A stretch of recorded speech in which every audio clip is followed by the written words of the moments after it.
চাঁপাইনবাবগঞ্জের গোমস্তাপুরে জামায়াতের কর্মী সম্মেলন অনুষ্ঠিত। মোহাম্মদ দুলাল আলী, চাঁপাইনবাবগঞ্জ প্রতিনিধির পাঠানো তথ্য ছবি নিয়ে আনিকা সুলতানার প্রতিবেদনে দেখুন বিস্তারিত। চাঁপাইনবাবগঞ্জের গোমস্তাপুরে বাংলাদেশ জামায়াতের এক বিশাল কর্মী সম্মেলন অনুষ্ঠিত হয়েছে।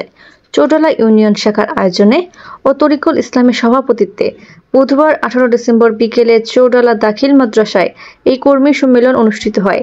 কর্মী সম্মেলনের প্রধান অতিথি হিসেবে উপস্থিত ছিলেন ও বক্তব্য রাখেন চাঁপাইনবাবগঞ্জ জেলা জামায়াতের সহকারী সেক্রেটারি জেনারেল ও চাঁপাইনবাবগঞ্জ 2 আসনের সংসদ সদস্য প্রার্থী ডক্টর মোহাম্মদ মিজানুর রহমান।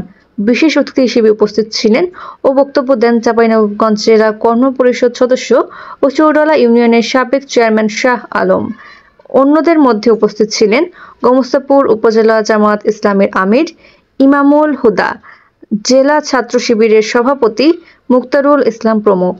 আনিকা সুলতানা, দৈনিক প্রতিষ্ঠান news, PN TV online media, Sunamganj.